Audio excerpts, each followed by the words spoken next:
Drugs have been around for a long time. Cannabis, for example, is thought to have evolved from hops about 28 million years ago. Hops is one of the main ingredients used in beer brewing.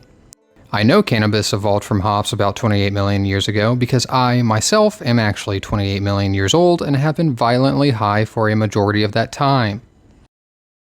Humans and animals have used drugs probably ever since we realized what exactly they were. Ancient Romans were no different, although, as we will see, in general, they were much more conservative with their drug use with most drugs, besides alcohol, like wine filled with lead. Yeah, I think they should have stuck with the drugs. Number 1. Sarpa salpa. But hey, that's a fish, not a drug, you say. Ah, astute observation, viewer. Sarpa salpa is indeed a fish, and fish need food to survive, just like us.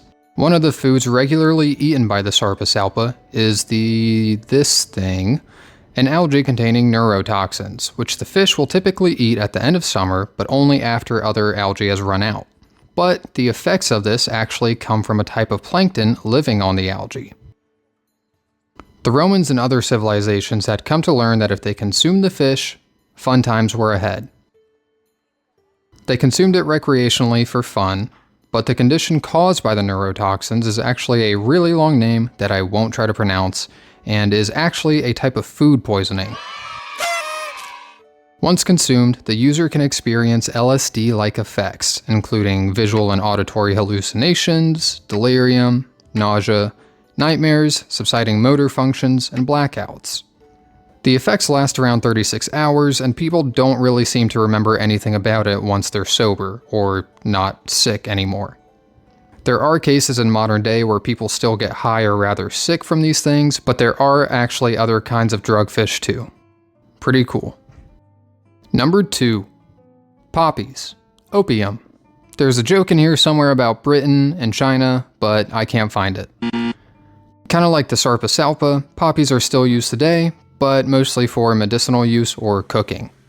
If you tried hard enough, you could probably make a little something by driving down to your Walmart and buying a bunch of bagels and processing them. Don't do that though. Romans would cultivate the flowers to extract their juices and use it in medicinal drinks or ointment, typically used for insomnia, pain relievers, laxatives, and more. It was kind of like a catch-all medicine. Though like today, they also used it in their food. The physician known as Galen had actually helped popularize the use of opium as medicine.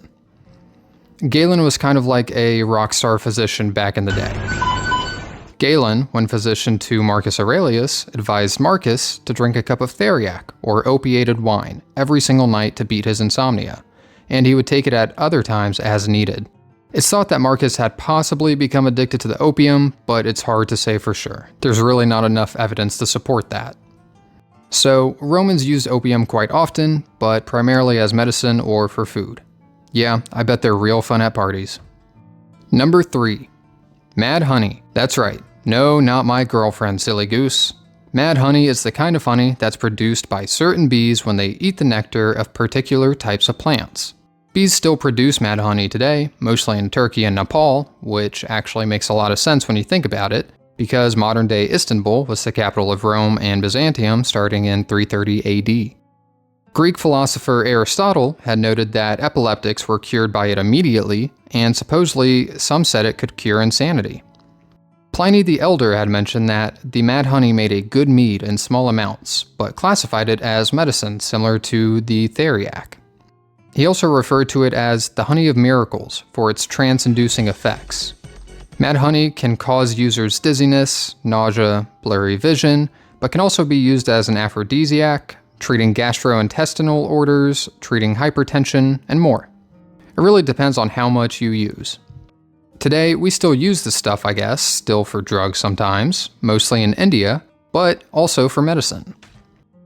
In 67 BC, during the Third Mithriatic War, King Mithridates VI used mad honey against Roman soldiers under Pompey's command by laying the poisoned honeycomb along their path, so when their poor, hungry faces ate them up, they were poisoned.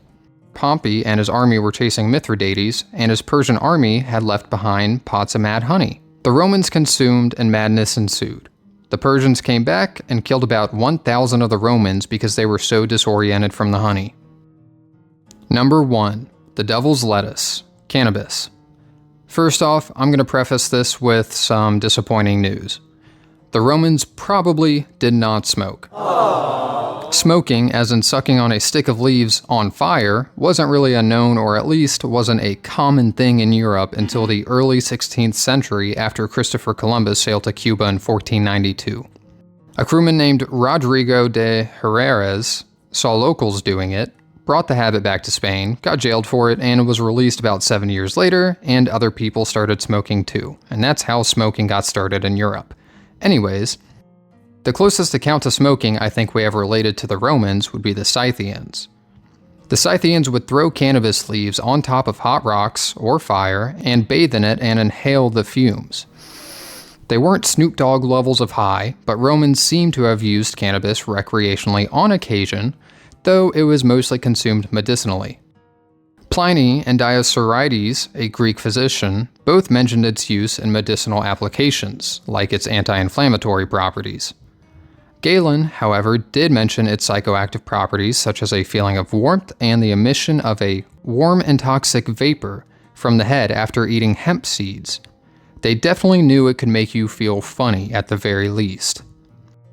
Hemp in general was mostly used for crafting goods like ropes and a number of other things, but if a Roman wanted some cannabis, it was pretty easily accessible.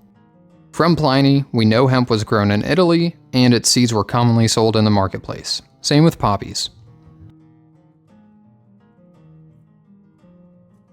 Ultimately, there is pretty limited evidence for recreational substance use in ancient Rome in general, but I fully believe that there were definitely recreational users back then, as long as they could get their hands on it, which doesn't seem like it was that hard. There were probably party lovers, defiers of Roman culture, religious cults, or other groups of people who regularly partook in these substances, but recreational use was likely uncommon and seen as uncivilized. There also isn't really any solid evidence for addiction, but if I had to guess, there were definitely cases of addiction back then. To quickly compare, let's take a look at Homer's Odyssey. Some of Homer's men basically got hooked on lotus, a type of narcotic that was more than likely opium extracted from some plant, maybe, probably the famous Egyptian blue lotus, but who knows, it's still a mystery. The lotus, once consumed, soothed his men's worries, compelled them to be lazy and to sleep, and they didn't want to leave their drug-filled island. Though Odysseus reportedly dragged his men back onto the ship as they wept, not wanting to leave. You can't hear that part of this story and tell me that you don't think recreational use or addiction wasn't a thing back then. The Odyssey was compiled anywhere in the 6th to 7th century BC, and I think mankind has been popping perks since day one.